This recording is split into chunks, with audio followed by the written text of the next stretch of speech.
Un saludo a todos, muchas bendiciones. Primero ofrecerles disculpas porque hoy se me cruzó una enseñanza que no podía pasar porque era un compromiso que tenía desde antes junto con mi esposa. Entonces voy a estar grabando esta enseñanza, pero quiero saludar a todos los maestros, los padres también que puedan ver esta grabación y a todo el personal delegado providencial. Voy a grabar acá la enseñanza y luego nos vemos en las preguntas. Bien, ahí sí en vivo. Entonces, vamos a orar. Entonces, oremos, que sea Dios, pues, dándonos de sí, llevándonos a el entendimiento, llevándonos a entender. Bien, amén. Hoy, Dios, te agradecemos por esta bendición, esta posibilidad, Dios, de estar acá junto contigo. Gracias te damos. Te pedimos que tú seas ministrando, tu espíritu sea ministrando en nosotros estas enseñanzas. Te damos gracias en tu nombre. Amén. Amén. Bien, entonces, bueno, nosotros en la sesión anterior estuvimos viendo un poquito acerca de que todo tiene un orden, Juan 1:1. Bien, eso vimos. Y luego vamos entonces ahora a ver cómo entonces, si todo tiene un orden, cómo nosotros fuimos creados a imagen y semejanza de Dios y cómo también podemos entender ese orden de todas las cosas. ¿Por qué? Porque el orden de todas las cosas también incluye el orden de las materias. Bien, entonces voy acá a compartir con ustedes pantalla y y vamos a continuar donde estábamos. Bien, entonces quedamos en Juan 1:1, el verbo era Dios y ahora vamos a ir acá a ello. Entonces, ¿qué dijimos? Juan 1:1 nos da información de que antes del principio, es decir, en la eternidad anterior, era Dios, estaba Dios y Dios ya tenía el orden de todas las cosas. Bien, entonces en la eternidad anterior, ¿sí? Está Dios Padre, Hijo y Espíritu Santo. Y Dios es Dios y gobierna.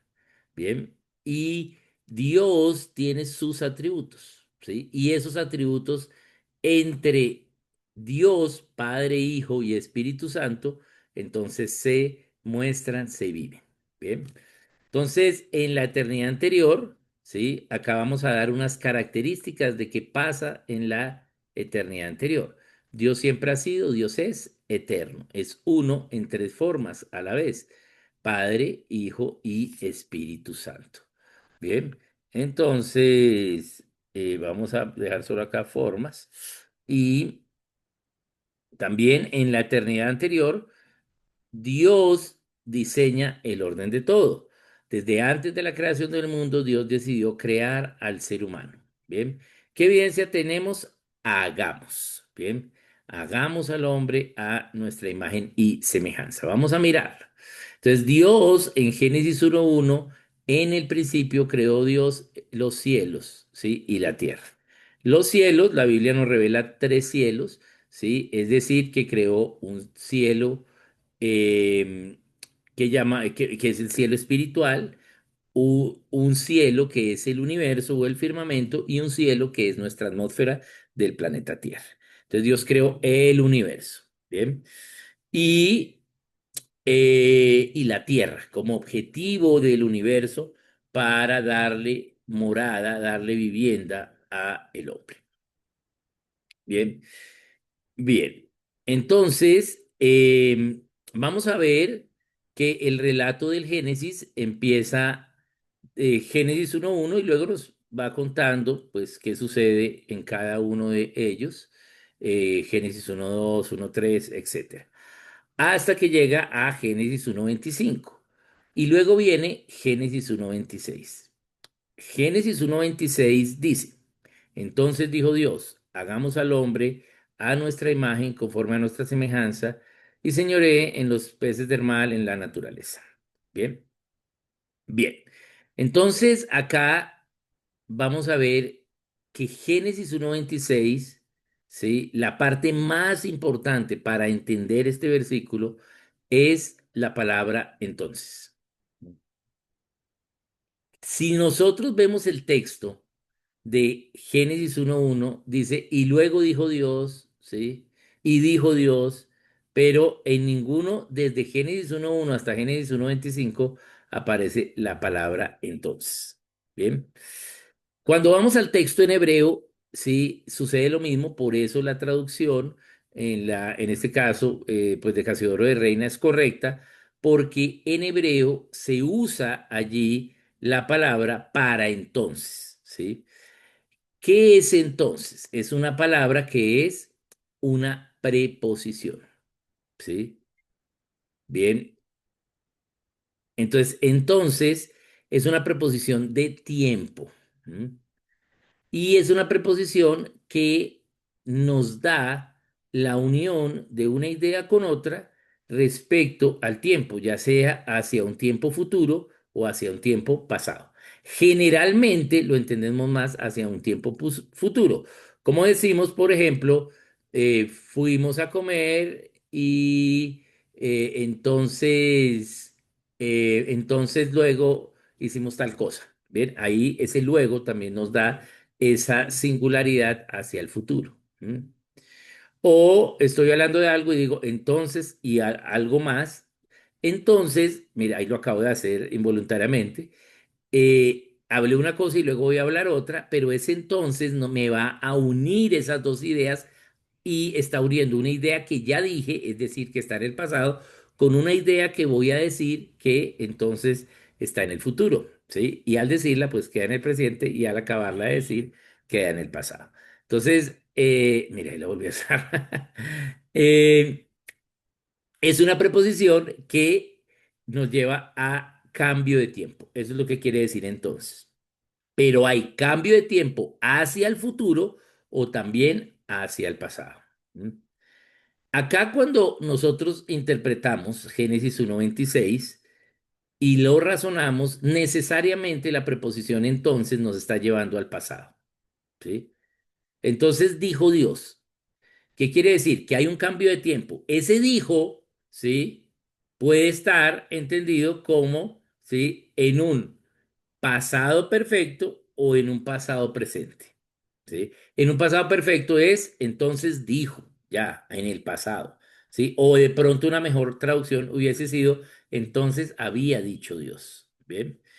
Eh, o entonces dijo Dios, y es que antes y ahora me llevó al tiempo pasado, y en ese tiempo pasado me daba a dar el presente de lo que sucedió en ese tiempo pasado, como dijo Dios. Pero, ¿por qué podemos afirmar que la preposición entonces en Génesis 1:26 corresponde a un cambio de tiempo no hacia el futuro, sino al pasado? Porque cuando estamos leyendo de corrido el capítulo 1 del Génesis, suponemos, ¿sí? Que va hacia el futuro. ¿M? Pero si vemos, no dice nunca entonces, sino dice y luego, ¿sí? La palabra luego es la que enfatiza el cambio cerrado hacia el futuro. Acá entonces tenemos que razonar. Dice que Dios, ¿sí? Dijo, hagamos al hombre a nuestra imagen conforme a nuestra semejanza, para que señoree la naturaleza. Bien, bien. Pero cuando nosotros analizamos y razonamos la creación, entonces recordemos que la fórmula de la creación es igual a ser humano más naturaleza. Esa es la fórmula de creación.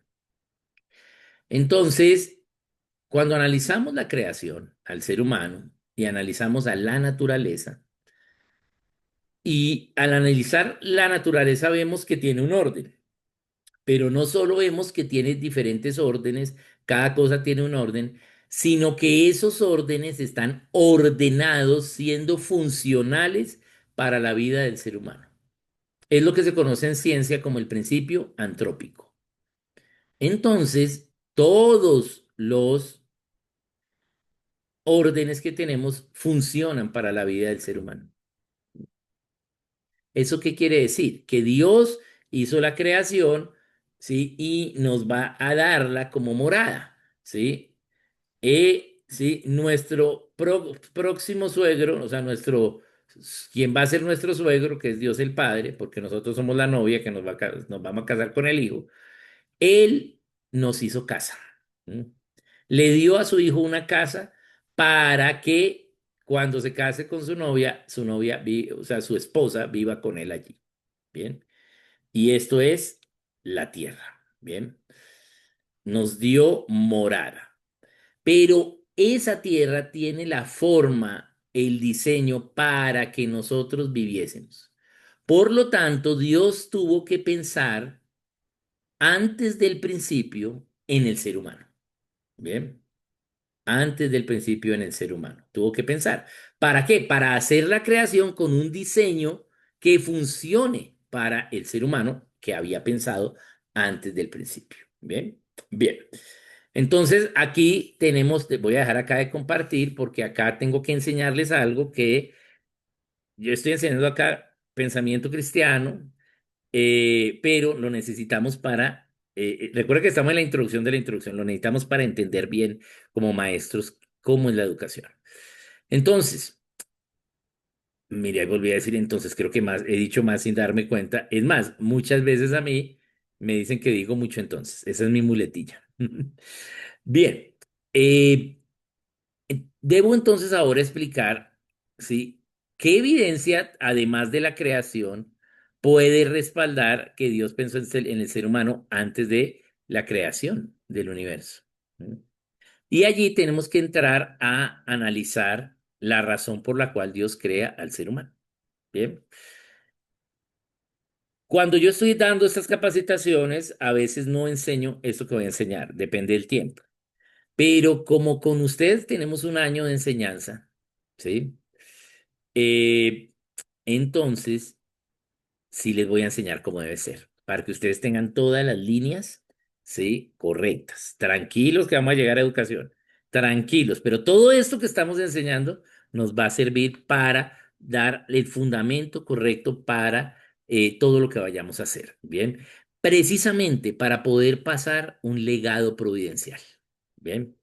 Esa es la idea. ¿Cómo lo pasamos efectivamente? Entonces, por eso acá dejé de compartir y les voy a enseñar cuál es la razón por la cual Dios creó al hombre. Bien, al ser humano. Bien, bien. Entonces, algunos dicen que yo creo que compartí un poquito de esto allá en la iglesia una vez que prediqué, donde ustedes, pero vamos a verlo línea sobre línea. Algunos dicen que la razón para crear Dios al ser humano era porque Dios estaba solo. En la eternidad, solo, más solo que cualquier cosa, entonces, pues para tener compañía. ¿M? Pero es incorrecto. ¿Por qué? Porque qué mejor compañía que el Espíritu Santo. Ujú. Entonces, fue dado como el consolador para que no estés solo. Entonces no era que Dios estaba solo, el Padre y el Hijo estaban juntos y además acompañados con el Espíritu Santo. Entonces no era por soledad. Otros dicen que por amor. ¿Mm? No porque no tenía a quien amar, pero también es equivocado, porque tanto, ¿sí? Ama a Dios que Él mismo es amor, ¿sí? Amor nivel Dios, el Padre amando al Hijo y el Hijo amando al Padre y el Padre al Espíritu Santo y el Espíritu Santo al Hijo y el Espíritu Santo al Padre y el Hijo amando al Espíritu Santo. ¿Mm? Todos amándose, amor nivel Dios. Entonces no era que no tuviese amor, estaban en amor nivel Dios, no necesitaban nada, ¿sí? Porque si Dios es Dios, no necesita nada. ¿Mm? Entonces, ¿cuál es la razón por la cual Dios crea al ser humano? Para entender ello, ¿sí? Tengo que hacerles dos eh, alegorías o dos explicaciones, digamos, ¿sí? Dos explicaciones. Y em, la primera, ¿sí? Tiene que ver con los niveles de amor. Y la segunda, con una de mis hijas. Entonces vamos a mirarlo así. Vamos a ver los niveles de amor que tenemos, ¿bien? Entonces, yo, bueno, tengo una presentación de eso, pero voy a írselos contando, ¿sí? Entonces, eh, de los niveles de amor. Bien, entonces el primer nivel de amor que tiene el ser humano es, sí, aquí no lo encontré en mi teléfono, pero bueno, yo me lo sé. Eh, el primer nivel de amor que tiene el ser humano es el amor filial. El amor filial es el primer nivel de amor. ¿Qué es el amor filial? El amor fileos, el amor de sus filios, el amor de su familia. ¿Por qué? Porque una vez es engendrado y concebido, ¿sí? Este ser humano recibe amor de sus padres. ¿Mm? Cuando nace, recibe amor de sus padres y su familia. ¿Mm? Entonces, el primer nivel de amor que experimenta el ser humano es el amor de familia. Bien, el amor en la casa. Los padres amando a sus hijos, los hermanos amando a sus hermanos, ¿sí? Los hermanos ya nacidos amando al recién nacido, inclusive al no nacido aún. Bien, primer nivel de amor, el amor de la familia. Bien, pero luego este niño se da cuenta que además de su familia y sus familiares, hay otra gente. Existen otros, ¿sí? Y allí debe experimentar un segundo nivel de amor, ¿sí? Que es el amor natural. ¿Bien? El amor natural no se refiere a la naturaleza, ¿sí? Sino el amor que da la ley natural que Dios escribió en el corazón del hombre. ¿Bien? Esa ley natural la da por ser seres humanos. Entonces, todos somos seres humanos y hay un amor natural y es el amor de respeto, ¿sí? Vamos a respetar a los otros porque son seres humanos. Entonces, al ser seres humanos, tienen una dignidad, fueron creados a imagen y semejanza del hombre. ¿Mm? Perdón, a imagen y semejanza de Dios, ¿cierto? Fueron creados. Entonces, por esa dignidad que tiene el ser humano, entonces yo tengo un amor que es el amor natural que se llama respeto. Respeto al otro por ser un ser humano, ¿sí? Porque tiene una dignidad, tiene una imagen de Dios, ¿bien? Independientemente que pensemos diferente, ¿sí? Tenemos un respeto. Bien, ese amor no se da con los animales, ¿sí? No es ese mismo amor, ¿sí? ¿Por qué? Porque eh, aunque los animales fueron diseñados para tenerle temor al hombre, ¿sí? Génesis 9:2 tienen un respeto hacia el hombre, ¿sí? Pero nosotros tenemos la labor de sojuzgar y señorearlos, ¿bien? Inclusive que sean parte de la provisión que Dios ha dado al ser humano en comida, en techo y en vestido, ¿bien? Bien, entonces, segundo nivel de amor, el amor natural, el respeto.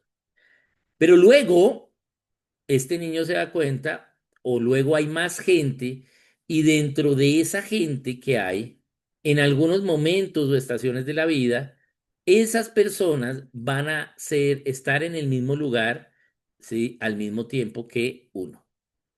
Y entonces en el colegio, ¿sí? En la iglesia, bien, bueno, pero hablemos del colegio, porque después la iglesia la voy a tomar para otro ejemplo. En el colegio, en la fila de un banco, ¿sí? Bien. En el trabajo, ¿sí? Entonces, son personas que están por estaciones, por un tiempo, junto con uno. Y eso es y ambas personas se hacen compañía y eso se llaman compañeros. Entonces, dentro de toda la gente que existe, todos los hermanos, hay unos que van a ser los compañeros y entonces ya uno los puede conocer un poquito más. Y al conocerlos un poquito más, entonces ya los puede apreciar. Y este es el amor de aprecio, ¿sí? Y el amor de compañero, ¿sí? Compañía. Bien, y se aprecia. Bien. Tercer nivel de amor. Bien. Pero dentro de esos compañeros hay algunos, ¿sí? A los cuales voy a conocer más, ¿sí? Y vamos a tener empatía que se van a convertir en el cuarto nivel de amor, que es el amor de amistad. Bien, amistad. Entonces, esos son los amigos. Bien. Entonces, amigos es, con los compañeros, bueno, te despides y chao. Con los amigos de pronto los acompañas al bus, ¿sí? A la casa, ¿sí? Algo así. Almuerzas con ellos, ¿sí? Bien. Entonces, esos son los amigos. Y les cuentas pues más cosas, confías en ellos más. Entonces, cuarto nivel de amor, amigos. Bien. Entonces, los amigos empiezan a importar bastante más en la época de la juventud. Pero allí, ¿sí? Luego se puede presentar un siguiente nivel de amor. Bien. Y el siguiente nivel de amor, ¿sí? Es el gusto, ¿sí? El amor de cariño, ¿sí? Es diferente al aprecio y es diferente em, a la amistad, ¿bien? Entre esos amigos, ¿sí? Vas a desarrollar algo más de amor con unos amigos que con otros. Y aunque con todos tengo cariño, perdón, yo creo que lo dije mal, el nivel de amistad, el cuarto nivel de amor, quinto nivel de amor, que es amistad, em, la forma de amor se llama cariño. Uno tiene cariño con los amigos. Pero dentro de los amigos con los cuales tiene cariño, entonces del otro sexo, ¿sí? Esos amigos, en el caso de los hombres, pues amigas, hay alguna que te va a llevar a un nuevo nivel de amor, que es el nivel de amor de gusto, ¿sí? Gusto, y ese es el amor eros, ¿sí? El amor eros, el gusto, quiere decir que, como su nombre lo indica, ¿sí? Tiene que ver con, ¿sí? Interiorizar, ¿sí? E identificar. ¿Sí? Cuando comemos algo, el sentido del gusto interioriza e identifica.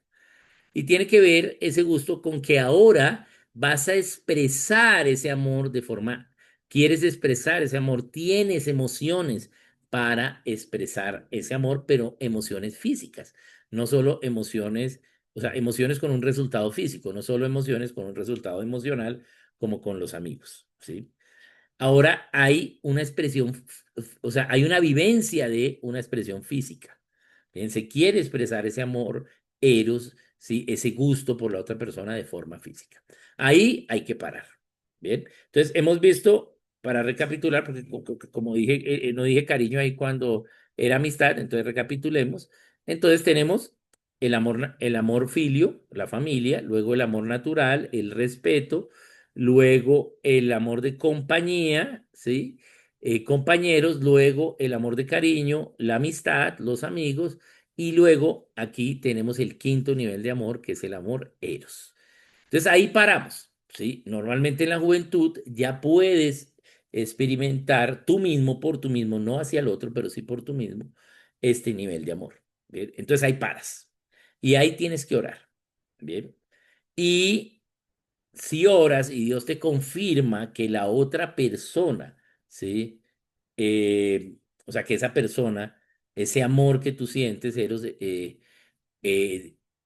puede estar también en esa otra persona y a la otra persona también le confirma, entonces, ¿sí? Pueden tener el amor Eros una vez se casen. Entonces ya después de esa amistad, esa amistad, cuando se está orando, es con un propósito y es casarse y formar familia. Entonces, si son menores de 20 años, ¿sí? Dependiendo qué tantos años sean menores, pues se pueden desposar. ¿Eso qué quiere decir? Que ya compraron las esposas, pero no se las han puesto. ¿Sí? Eso es desposado. Es decir, están comprometidos. Una vez sean adultos, se casan, ¿sí? A los 20. O si ya son adultos, pues se pueden casar. Bien.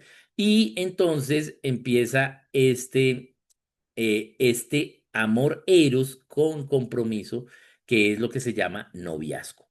Pero aunque es amor eros, ¿sí? La primera forma de desarrollar el amor eros es el compromiso, ¿sí? El noviazgo. Todavía no hay expresiones físicas de amor, ¿sí? El primer beso se debe dar en el altar el día del matrimonio, de la boda. el día de la boda.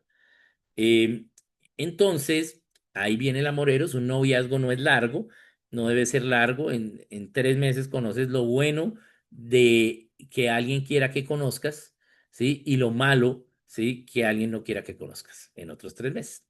Es decir, máximo 6 meses un noviazgo. Y eso, ¿bien? Pero sí, ore. Entonces, ahí está el amor eros. Una vez haya boda, entonces se expresa ese amor físico y las expresiones de amor eros son para personas casadas. ¿Sí? Bien. Pero en la boda, ¿sí? Hay el sexto tipo de amor, ¿sí? Que es el amor ágape. El amor ágape es el amor sacrificial, el amor de sacrificio por otros. Porque estás en la boda y yo he tenido el privilegio de, pues, casar muchas personas, sí, pues en estos 36 años de ministerio.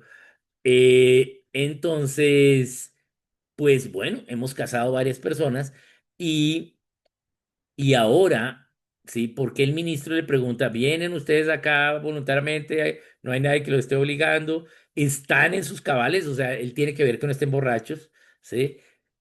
¿Y qué es lo que uno hace en la boda? Uno dice, sí, me voy a casar con esta, ¿sí? Así como es ella, ¿sí? Y ella está diciendo, sí, me voy a casar con él, así como es él. ¿Mm? ¿Por qué? Porque ahora van a vivir el amor ágape, el amor de sacrificarse por el otro, por la felicidad del otro. ¿Sí? ¿Cómo hago feliz al otro a la manera de Dios? Y la esposa, ¿sí? Entonces la esposa quiere hacer feliz al esposo a la manera de Dios y el esposo quiere hacer feliz a la esposa a la manera de Dios. Y para hacerlo tiene que negarse a sí mismo y sacrificarse, ¿sí? Entonces tengo que ceder y priorizar y tener deferencia por ella y ella tiene que hacer lo mismo por mí. Bien, y eso es el matrimonio. Bien, amor ágape. El amor ágape, ese es el amor de sacrificio. Bien, el amor de entender que ahora juntos mejores son dos que uno porque sí hay esperanza para ellos en su trabajo, pero también ahora son dos luchando contra la tentación del enemigo. Bien, bien. Entonces, ese es el sexto nivel de amor, el amor ágape. Si ustedes quieren profundizar de esto, tengo un libro de ello, un poco más grande, más explicado. Pero luego viene el séptimo tipo de amor. Bien. Entonces, hay una diferencia entre el quinto y el séptimo, que es el sexto, pero hay una diferencia grande. Y es que con el amor eros, en el noviazgo, en cualquier momento puedo decir, no, ya no, ¿sí? Por eso deben ser cortos los noviazgos, porque entre más tiempo es más posibilidades de que no se logre el matrimonio. Bien, pero una vez se casan en la boda, ya es hasta que la muerte los separe. Bien, entonces, hay una diferencia fundamental entre el amor, ¿sí? De gusto, el amor eros y el amor ágape. ¿Sí? Y ya cuando se casa, ¿cuál es esa diferencia? Bien, que cuando tú te casas, estás diciendo, voy a amar a alguien que no soy yo, pero que es mía. Y ella va a decir, voy a amar a alguien que no soy, que no es ella, pero que es de ella. Bien, entonces, yo cuando le digo, me gusta que los jóvenes se casen, o sea, los jóvenes no, pero que los adultos jóvenes se casen. ¿Mm? Entonces, animo a los hombres a que se casen. Bien. Y, y les digo, mire, para casarse solo se necesitan tres cosas. La primera, saber con quién. La segunda, ¿sí? La segunda que se necesita, ¿sí? Es un bolígrafo, un esfero, que escriba. ¿Mm? Esa es la segunda. Y la tercera es tener la boda. Pues casarse, no tener una fiesta, no. Entonces la tercera es efectuar. Pero para usted efectuar esa boda, sí necesita saber con quién y tener el esfero y llevarlo ese día. No necesitamos hacer una fiesta, es más, podemos ir a casarnos, ¿sí? Con el ministro o en la notaría, ¿sí? Listo. Pero ¿por qué necesitamos un esfero? ¿Mm? Porque la parte más importante del matrimonio, el día de la boda, o sea, de la boda, es cuando se firma la escritura. ¿Qué es lo que uno firma? Uno firma, ¿sí?, una escritura pública de título de propiedad. Entonces, el día de la boda uno firma la intención de esa escritura. Luego, entonces, con esa intención se redacta la escritura en la notaría y luego lo citan a leerle la escritura. Si están de acuerdo con lo que escribieron, ¿sí?, que es la intención, entonces firman y ya está listo. Entonces, esa firma de la intención de hacer esa escritura o, digamos, procesar, hacer el procedimiento administrativo ante el notario, bien, eh, hace que ahora tú estés manifestando que vas a amar a alguien que no eres tú, pero que es tuya. Y ella va a amar a alguien que no es ella, pero que es de ella. Eso es el amor ágape, ¿sí? El amor de matrimonio. Eso es el amor ágape en el matrimonio. Bien. Bien, entonces, cuando uno se casa le dan un título de propiedad. Ese título de propiedad es esa escritura del matrimonio y luego hay un certificado de matrimonio de esa escritura y es un título de propiedad como comprar un carro o una casa. Por eso es que debe radicarse ante el gobierno civil porque la labor bíblica del gobierno civil es garantizar la propiedad de la gente. ¿Sí? Por eso, claro, que se casen ante un ministro como cristianos, perfecto, ¿sí? Pero ese matrimonio tiene que legalizarse, ¿sí?, en una notaría. Bien, a veces el ministro con su firma, ¿sí?, puede hacer las funciones de notario o a veces pues van a la notaría y lo hacen. Bien, bien. Entonces, ese es el matrimonio. Amar a alguien que no soy yo, pero que es mío. Bien. En todas las anteriores, yo debo amarme primero a mí mismo, ¿sí? Para poder amar a los demás. Y también en matrimonio, debo amarme a mí para poder amar, pero me amo tanto a mí que me niego. ¿Para qué? Para que ella sea feliz a la manera de Dios. Bien. Bien, entonces esa es la forma. Voy a amar a alguien que no soy yo, pero que es mío. Yo tengo una propiedad. Eso es matrimonio. Pero luego viene el séptimo tipo de amor. Y el séptimo tipo de amor es el amor ágape extremo, ¿sí?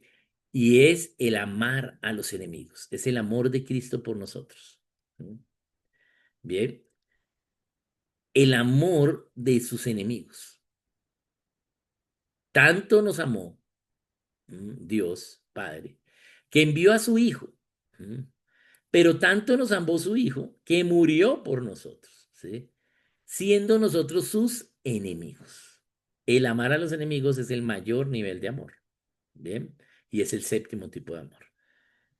Nosotros lo decimos fácilmente, pero piense en sus enemigos. ¿Sí? Piense. Ahora piense que los ama. Es muy difícil. ¿Sí? Yo, por ejemplo, tengo al presidente Petro como enemigo. ¿Sí? Tengo que amarlo, pero me cuesta. Me cuesta. Bien, pero debo hacerlo, pero me cuesta. Bien, ese es el amor a los enemigos, lo que hizo el Señor por nosotros. Bien, bien, entonces ahí tenemos los 7 tipos de amor. ¿Para qué hablamos de esto? Entonces ahora viene la segunda ilustración. Recuerden que estamos explicando por qué Dios creó al hombre.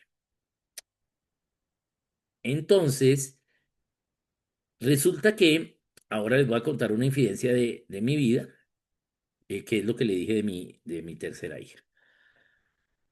Nosotros, bueno, con mi esposa, pues somos misioneros, maestros en el tema de cosmovisión bíblica, pensamiento y aplicado a la educación. Bien, eso es lo que hacemos. Y pues a otras áreas también, pero principalmente la educación. Bueno, entonces nos invitaron para ser parte de una escuela en los Estados Unidos, una escuela de pensamiento. Y nos convidaron, no es que nos invitaron, sino nos convidaron porque esa escuela es con invitación.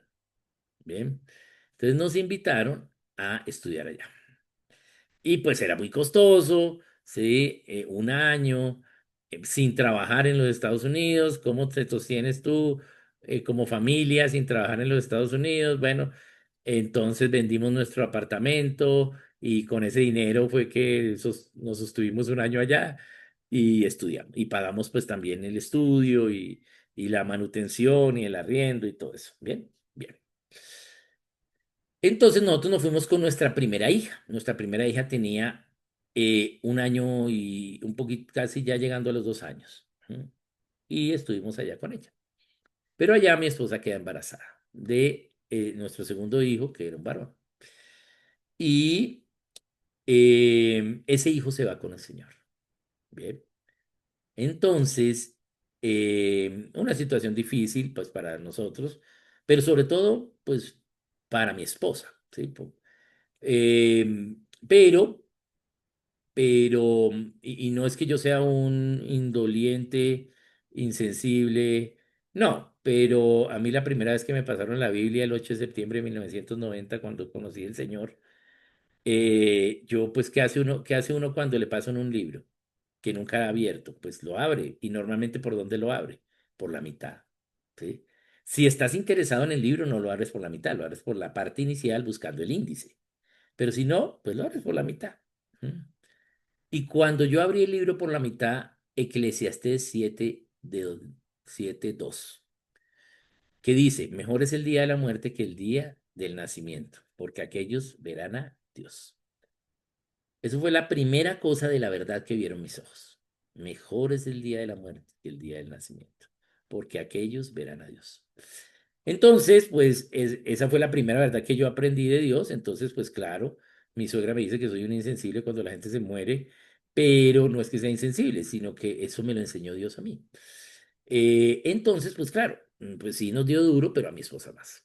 Bien, bueno. Pero luego entonces acabamos la escuela, nos ofrecen quedarnos en los Estados Unidos con papeles para ser parte del staff de la escuela y oramos, pues esas son las oraciones en las cuales uno quiere que Dios le diga que sí, pero cuando oramos Dios me mostró una visión y esa visión fue el Río Grande, que es el río que separa México y Estados Unidos, y el Río Grande y diciendo del Río Grande hacia el sur. Lleva esto de la educación providencial allá. Entonces, pues no podíamos quedarnos. Entonces nos regresamos a Colombia. Y empezamos a enseñar educación providencial, ¿sí? Ya hace unos eh, 16, 15 años, 16 años.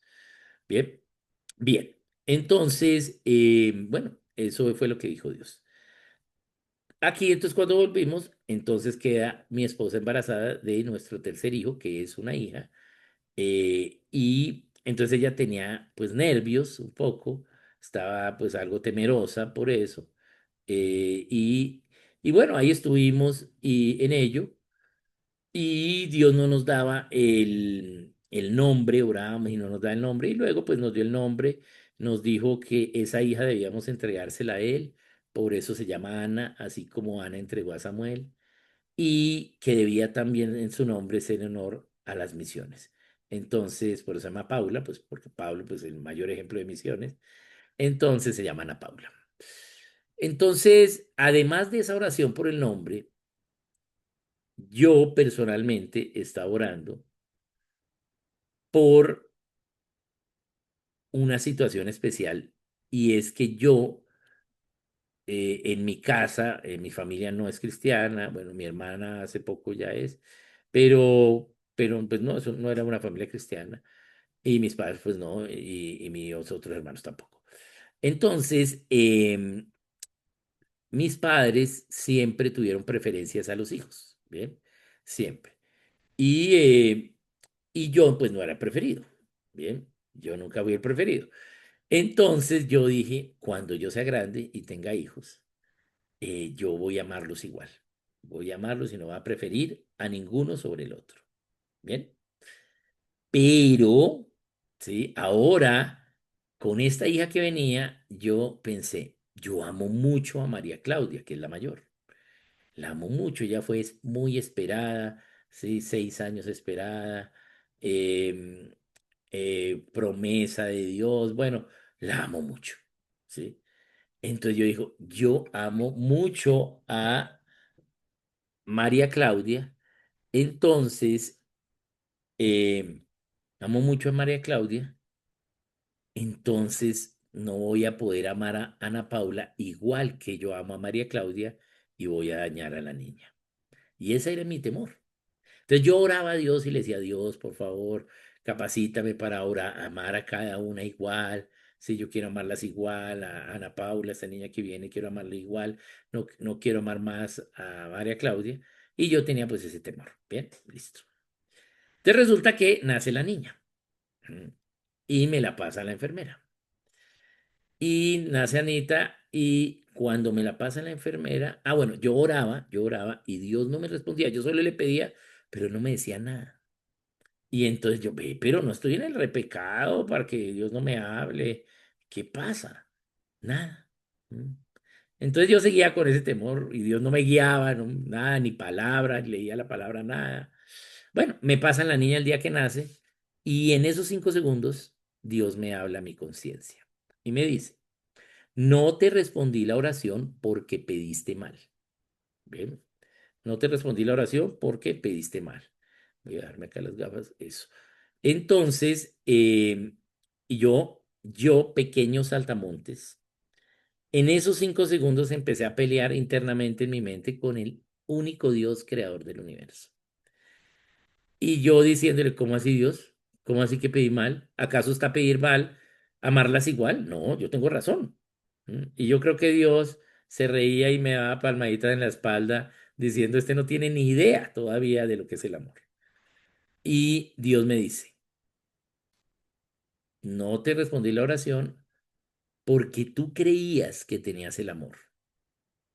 Y que tenías que ahora, de tu capacidad de amar, tenías que ahora darle el 50% a María Claudia y el 50% a Ana Paula y tenías temor de que fuese más para María Claudia que para Ana Paula. Pero así no es. Ana Paula viene con un 100% nuevo de amor. ¿Mm? Y por eso hay más amor ahora en ti y en tu familia. Y tienes todo para amarla igual que ese 100% de como amas a María Claudia. Y yo me quedé, wow, como les digo, 5 segundos con la enfermera. Y yo, wow, me quedé en blanco y le entregué la niña a la enfermera y wow, me fui a la sala de espera y yo, wow, claro. Mm. Y cuando yo ya entregué la niña y me volteé, Dios me dice, ahora que lo acabas de entender, por esa razón, ¿sí? Sí, también yo lo viví como lo estás viviendo tú. Y me aparece Génesis 1:26. Yo no entendía qué tiene que ver Génesis 1:26. ¿Sí? Me aparece el versículo completo en mi mente, en la Biblia, o sea, mi foto de la Biblia. Y yo voy a estudiar. Bueno, pero ¿por qué Génesis 1:26? ¿Por qué me dio esa palabra a Dios? Y claro, esa es la razón por la cual Dios crea al hombre. ¿Mm? ¿Por qué Dios crea al ser humano? ¿Sí? Tiene que ver con el amor, pero no es por amor, ¿sí? Porque ellos eran amor nivel Dios, ¿sí? Antes del principio, ellos eran amor nivel Dios, pero seguían siendo Dios, ¿sí? Aunque eran plurales, cada uno tenía una sustancia, su propia individualidad, pero esa sustancia era Dios, ¿sí? Entonces, aunque ellos se amaban, amor nivel Dios entre ellos, seguían siendo Dios. Hay más amor, ¿sí? Hay más amor en todos estos niveles, en cada nivel hay más amor. Hay más amor que amarte tú solo, ¿sí? Al amar a otro que no eres tú. Por ejemplo, hay amor, tú puedes tener amor por tus cosas. Mi celular, lo quiero, listo, porque es mío. Pero tiene que haber más amor para, ¿sí? Querer que otra persona tenga, ¿sí? Eso que tú tienes. Hay más amor para poder amar a alguien que no eres tú, ¿sí? Porque tú tienes que amarte a ti mismo para poder amar a los demás. Pero para poder amar a alguien que no eres tú, tienes que amarte a ti mismo y negarte a ti mismo. Entonces, para que existiese más nivel de amor, que amor nivel Dios antes del principio, y que el Padre quiso que su Hijo experimentara un mayor nivel de amor nivel Dios en la eternidad anterior, antes del principio, crea al ser humano para que su Hijo ahora pueda amar a alguien que no es Él pero que es de Él. ¿Mm? Para que el Padre también, ¿sí? Pueda hacerlo. ¿Mm? Entonces hay más amor, ¿sí? Cuando podemos amar a otro que no soy yo, pero es mío. ¿Cómo se llama cuando yo amo a otro que no soy yo, pero es mío? Se llama matrimonio. Por eso es que nos vamos a casar con el Señor Jesucristo. Entonces hay más amor cuando amas a otro que no eres tú, pero que es tuyo, pero es tuyo, ¿sí? Pero luego en el matrimonio vienen los hijos. Y los hijos, uno no firma una escritura pública. ¿Qué firma? Un registro nacido vivo, certificado nacido vivo, un registro civil de nacimiento. Pero no, los hijos no vienen dados en propiedad, vienen dados en administración, en comodato, por un tiempo predeterminado, 20 años. Entonces, no son propiedad tuya, son propiedad de Dios que te los presta 20 años, para que se los eduques. Dios sí que confía en nosotros, para que se los eduques y a los 20 años esos hijos tuyos decidan todo lo que tienen que decidir, cualquier decisión que tomen en su vida, como Cristo la tomaría. ¿Mm? Eso se llama educación. Entonces, hay más amor cuando puedes amar a alguien que no eres tú y que no es tuyo, ¿sí? Que son tus hijos. Bien, hay aún más amor. ¿Sí? Bien, o sea, necesitas un mayor nivel de amor. No me refiero a la cantidad de amor, sino al nivel de amor. Porque pues en cantidad de amor, pues tú amas más lo que es tuyo, ¿sí? Te amas más a ti, ¿sí? Pero necesitas más niveles de amor para amar a alguien que no eres tú y ni que es tuyo. Y necesitas aún más nivel de amor para amar a tus enemigos, ¿bien? Entonces, ¿cuál es la razón por la cual Dios crea al hombre? Para que su hijo experimente, conozca un mayor nivel de amor que amor nivel Dios en la eternidad anterior, antes del principio, y que conozca amar a alguien que no es de él, que no es él, o sea, que no es Dios, ¿sí? Pero que es de él, ¿sí? Y eso se llama matrimonio, ¿bien? Entonces nosotros nos vamos a casar con el Señor, ¿sí?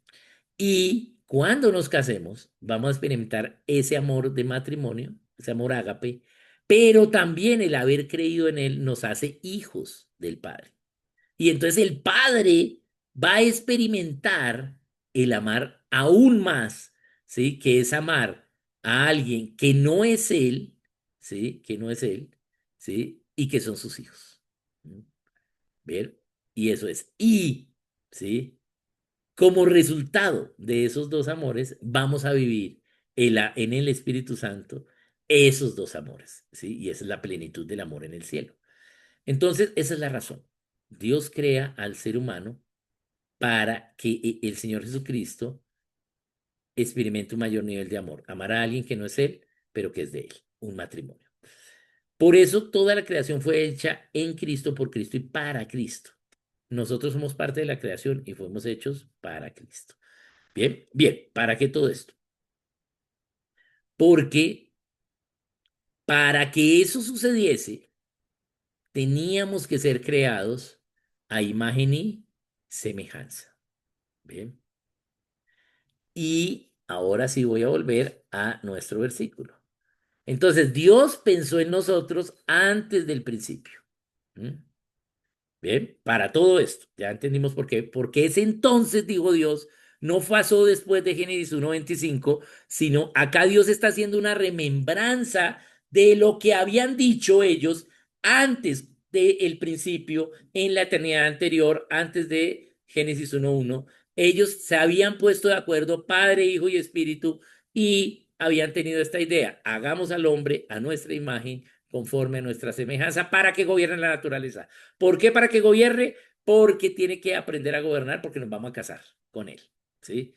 Entonces, la mejor traducción sería: entonces había dicho Dios en el pasado, ¿sí? Hagamos al hombre. Génesis 1:26 es una remembranza, ¿sí? De lo que hizo Dios antes del principio. Por eso está la palabra entonces.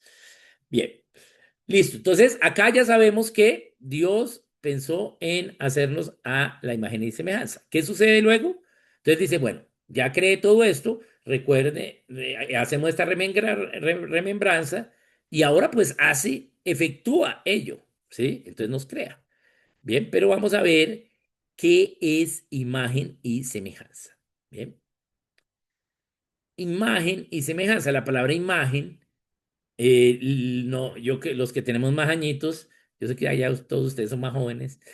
eh, Cuando no existía la televisión por cable, tocaba tener una antena en el techo y tenía alguien que subirse al techo y alguien viendo el televisor diciéndole, muévala. Sí, sí, ahí, no, más, más. No, no, se pasó. Hasta que la antena estuviese bien dirigida hacia donde estaba la repetidora o la emisora de la señal televisiva.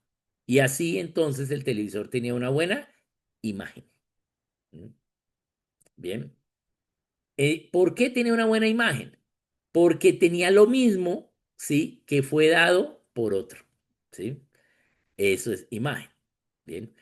Pero cuando vamos a analizar y a razonar lo que es la palabra imagen y vamos al origen, imagen es un concepto de el álgebra, ¿bien?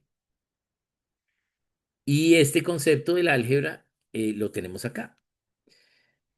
Entonces, vamos a mirar este concepto de la imagen y semejanza.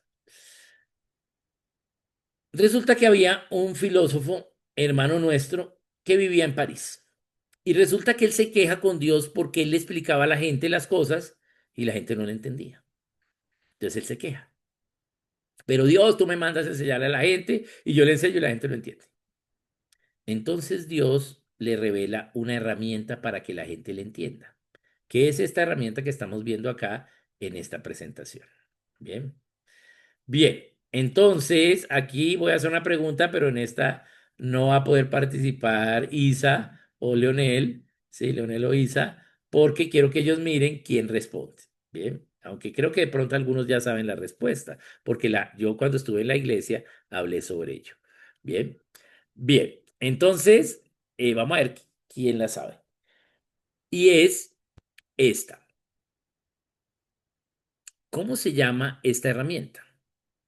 Bien, entonces ahí les voy a dar el espacio para que lo puedan levantar la mano y de pronto ahí toca parar la grabación un poquito para a ver quién lo responde y ahora yo les voy a preguntar quién respondió eso.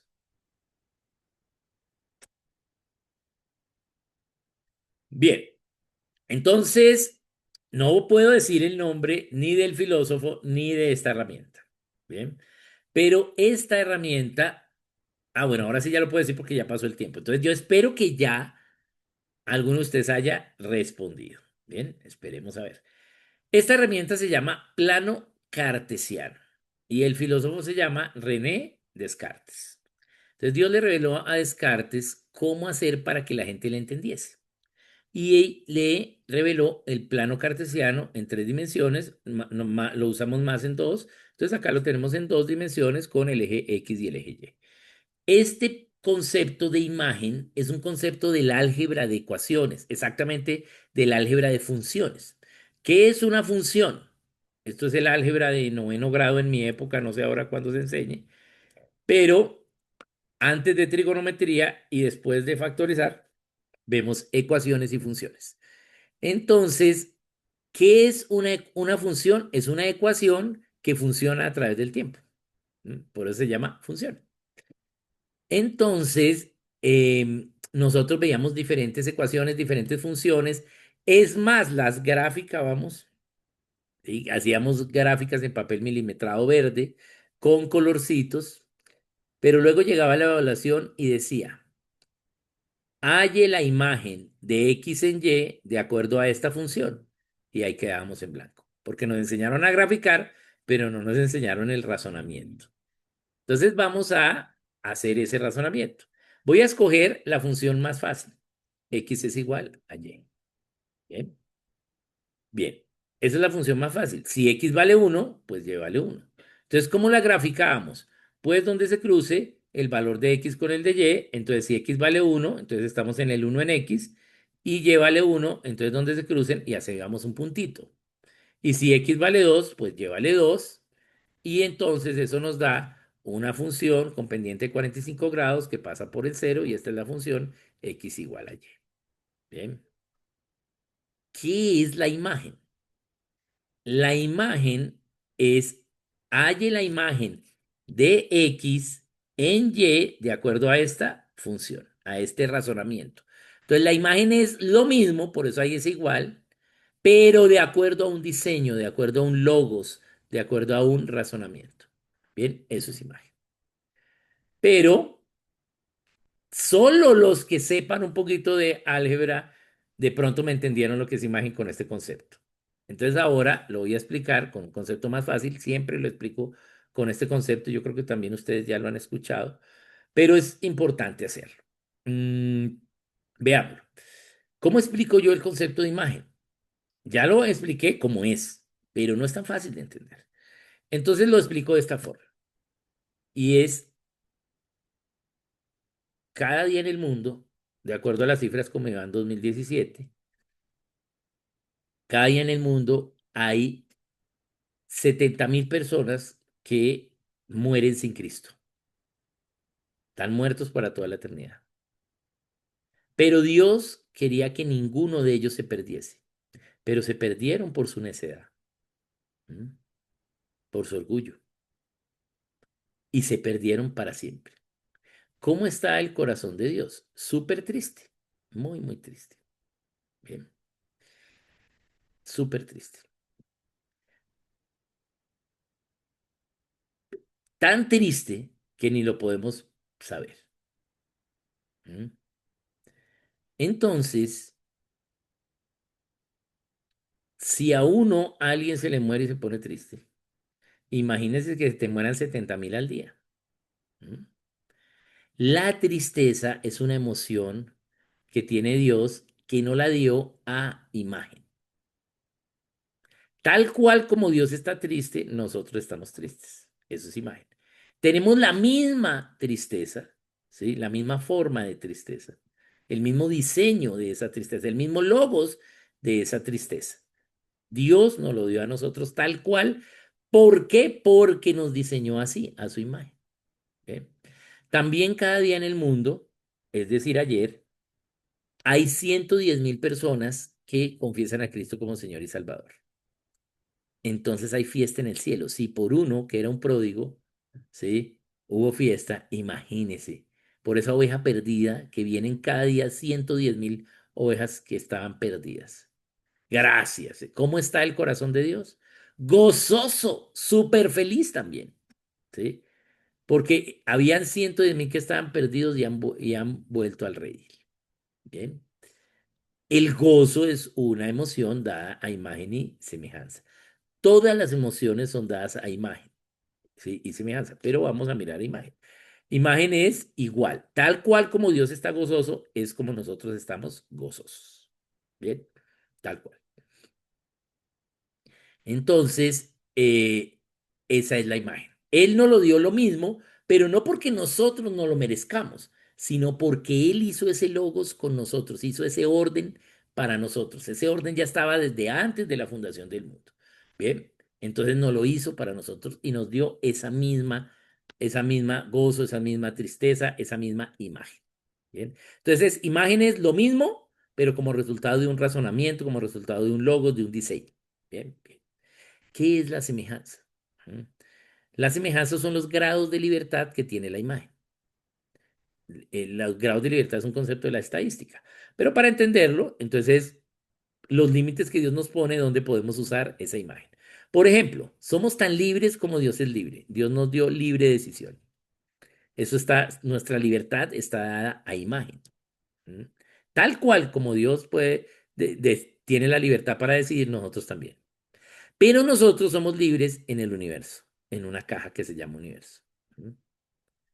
O sea que tenemos límites, mientras que Dios es libre fuera del universo. ¿Sí? Esa es la semejanza. La semejanza es el campo donde podemos aplicar esa imagen. Bien, por ejemplo, podemos razonar tal cual Dios razona, y la Biblia nos revela eso. Eso se llama imagen. Podemos razonar porque fuimos creados a imagen, razonamos tal cual como Dios razona, pero no razonamos todo lo que Dios razona. Solo entendemos en algo, en parte, entenderéis, ¿sí? porque Dios razona fuera de las dimensiones y nosotros acá dentro del universo. Es más, solo razonamos, ¿sí? Ni siquiera, solo acá en este planeta y lo que podamos ver, ¿sí? Y ya. Entonces, aunque razonamos tal cual como Dios razona, imagen, tenemos una semejanza y es que Él razona en todo y nosotros solo en un pedacito. Esa es la semejanza. Bien. Bien, entonces espero que haya sido entendido este concepto de imagen y semejanza. Pero recordemos, ¿cuál es la idea fundacional de de esta introducción? De esta introducción de la introducción. ¿Sí? Esta. Podemos razonar como Dios razona, pero no podemos razonar todo lo que Dios razona. Bien. Esa es la clave. Todo lo que hemos hablado, la sesión anterior y esta, es para este punto. Bien, para llegar a este punto. Bien, bien. Entonces, nosotros sí podemos razonar como Dios razona. Bien, y tenemos acá el concepto de imagen. Bien, bien. Y voy a pasar acá y luego quiero ver otra cosa. Esto. Entonces Dios, bueno, vamos a ir atrás para explicarlo. Entonces, bueno, Dios luego crea al ser humano. Bien. Entonces, Él nos dice, hizo esta remembranza, ¿sí? De que nos creó a imagen y semejanza, nos está contando eso, y luego pues nos crea, nos cuenta que nos creó. Y creó Dios al hombre a su imagen, a imagen de Dios lo creó, varón y hembra los creó. Entonces acá en Génesis 1:27 Dios crea al hombre con H mayúscula, a la humanidad, varón y hembra. Aquí crea al hombre masculino y a la mujer femenina. Bien, aquí los crea. No, pero ¿cómo así? Si la mujer fue creada después, no. ¿Sí? Ambos fueron creados al mismo tiempo en Génesis 1:27, eso es lo que dice la Biblia, con igual dignidad, con el mismo valor ante Dios, con el mismo valor entre ellos, con un diseño diferente y unas labores y unos roles diferentes. Bien, pero iguales en dignidad. Ahora, lo que sucede es que primero Dios forma al hombre. Y acá, ¿qué, qué tenemos que ver? Ay, se me fue la... Permítame, ya la vuelvo a abrir porque creo que la hice mal. Ajá, ya sé qué fue lo que pasó acá. Listo. Entonces, vamos a volver aquí. Ah, pero tengo que compartirlo. Entonces lo comparto acá y vamos a volver acá a Génesis 1:27 y aproveché ahí para eso. Aquí está. Listo. Bien, Génesis 1:27. Entonces, los crea al mismo tiempo, ¿sí? Pero veamos qué nos dice Dios de cómo es el ser humano. Nos dice que el ser humano es tripartito, a semejanza de Dios que es trifórmico. Dios tiene tres formas, ¿sí? Y nosotros tenemos tres partes, ¿sí? Dios no tiene tres partes, ¿sí? Sino es un solo Dios en tres formas. ¿Mm? Bien, pero no es un solo Dios que se pone tres máscaras, porque esas máscaras no tendrían su misma sustancia. No, es Dios que adopta tres formas, tiene tres formas. Por eso dice la palabra, siendo Él en forma de Dios, no tuvo a bien negarse a eso y tomar forma de hombre. Bien, eso está en Filipenses. Entonces, el ser humano es tripartito a semejanza de Dios, que es trifórmico. ¿Cuáles son las tres partes del ser humano? Entonces dice que todo nuestro ser de manera íntegra es espíritu, alma y cuerpo. Bien. O sea que el ser humano tiene tres partes, espíritu, alma y cuerpo. Y el diseño que hizo Dios para el ser humano es tripartito. Es decir, que cada una de estas partes también tiene tres partes y así sucesivamente. Bien. Bien, entonces vamos a volver acá. ¿Qué es lo que pasa? Que Dios los crea aquí, ¿sí? Hombre y mujer, y los crea, nos crea como seres espirituales, ¿sí? El ser humano es un ser espiritual que tiene alma y cuerpo. Por eso es que se llama humano, porque quiere decir que tiene espíritu, tiene algo que sabemos que existe que no podemos ver. La palabra humano viene del humus, que humus es la sublimación de los elementos naturales del suelo, nitrógeno, fósforo, potasio, a través de la oxidación por acción del oxígeno del aire o del oxígeno del agua. Cuando llueve sobre el suelo, empezamos a decir está lloviendo sobre mojado y empezó a oler a tierra húmeda, ¿cierto? Y ese olor, ese se llama petricor, ese petricor, el olor se llama petricor, pero la sustancia se llama humus. Ese es el humus, ¿sí? Que son los fertilizantes de el suelo, que están sólidos en el suelo, pero por acción del oxígeno se subliman y se vuelven gases. Bien, bien. Entonces, o cuando aras la tierra, abres la tierra también huele, eso quiere decir eso mismo. Bien, bien. Entonces, por eso nos llamamos humanos. Entonces, ambos fuimos creados, varón y hembra, en Génesis 1:27 como seres humanos. Pero, ¿sí? Luego forma primero al hombre en Génesis 2:7, ¿sí? Y por eso hay hombre, está en minúscula, ¿sí? ¿Cómo le forma? ¿Qué forma? Pues el cuerpo le da forma a su cuerpo a partir del polvo de la tierra, o sea que ya le da el cuerpo, a ese espíritu le pone un contenedor, ¿sí? Que es el cuerpo, ¿bien? Y sopló en su nariz aliento de vida o ánima de vida, ¿sí? Ánima, su alma, ¿sí? Sopló el alma, ¿sí? En el ser humano, en este caso en el hombre. Y fue el hombre un ser viviente. O sea que en Génesis 2:7 ya quedó completo el hombre masculino. Era un espíritu que Dios le formó el cuerpo y le puso dentro de ese cuerpo también el alma. Pero solo, sí, sí, esto ya lo vimos, pero la mujer, acá lo vemos, fue hecha en Génesis 2:22. ¿Mm? De la costilla que Dios tomó del hombre, hizo una mujer y la trajo al hombre.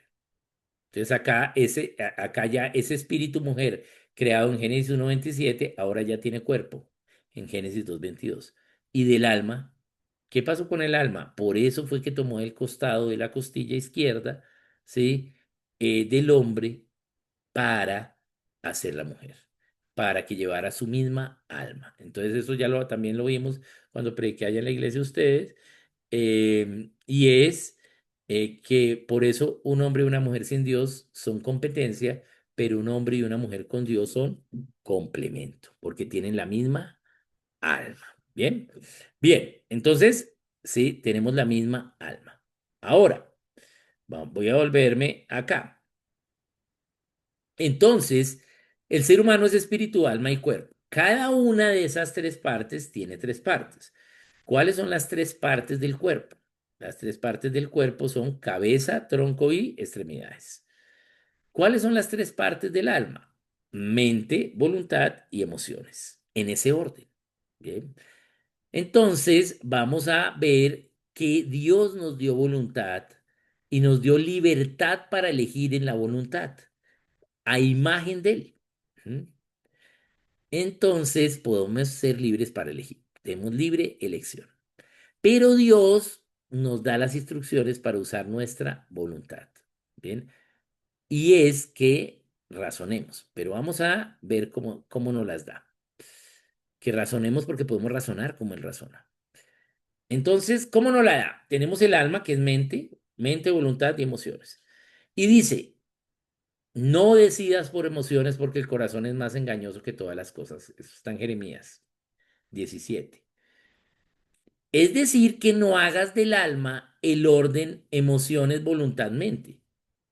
Porque cuando tú decides como consecuencia de las emociones, entonces te toca pensar cómo reparar el daño que has hecho. ¿Mm? A ti mismo o a otros. ¿Mm? La ira, ¿sí? O te enamoras, ¿sí? Por emociones, ¿sí? Solamente, las emociones son buenas, pero, ¿sí? No es, ay, es que es un lindo, pero es un vago. No, ese no es el orden del alma. Dios no quiere que decidamos por las emociones. El orden que él hizo para el alma es la mente primero y luego la voluntad y luego las emociones. Entonces, si nosotros hacemos primero la mente, entonces vamos a hacer el orden del alma, pero también nos advierte a la mente. Porque yo puedo pensar cosas malas. Entonces, ¿qué nos dice? Lleva cautivo todo tu pensamiento a la obediencia en Cristo Jesús. Yo pienso cualquier cosa y de una decido, no.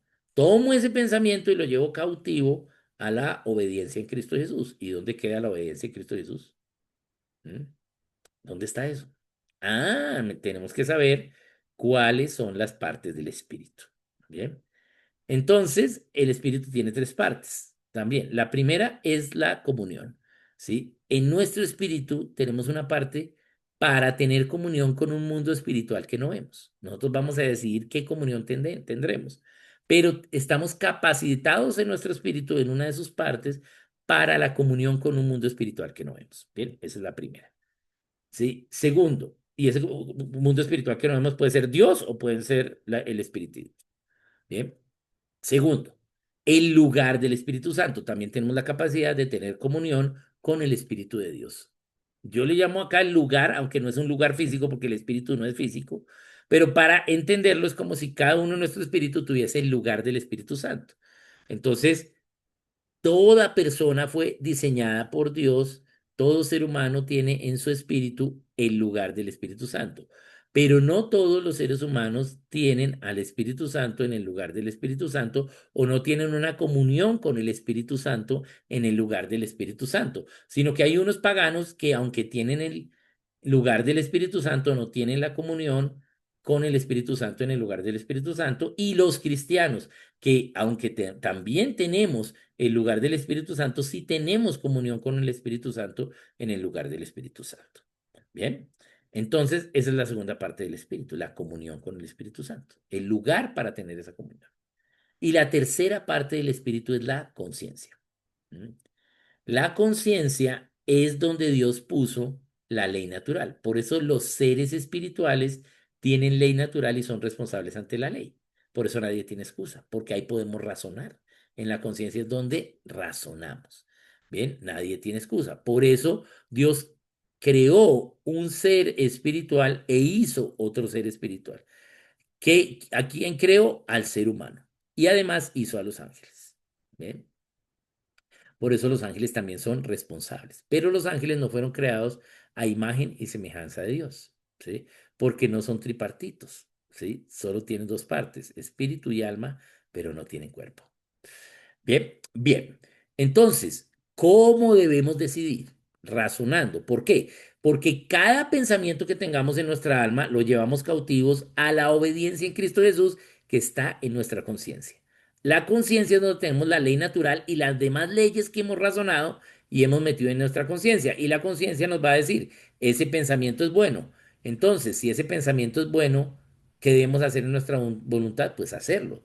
Pero si llevamos cautivo todo ese pensamiento a la conciencia y la conciencia nos dice, ese pensamiento es malo, entonces, ¿qué debemos hacer? Pues no hacerlo. Ahí acabo de enseñar cómo ahorrarse la humanidad el 95% de los problemas. ¿Sí? Y es porque no hacemos esto. ¿Mm? Ahora, el otro 5 es por el pecado que nos hacemos unos contra otros. ¿Bien? Pero 95% de todos los problemas de la humanidad es que cada persona internamente no hace el diseño de Dios para decidir. Bien, bien. Entonces, tenemos que razonar. ¿Mm? Y el razonamiento es una función de la conciencia, es la función de la conciencia.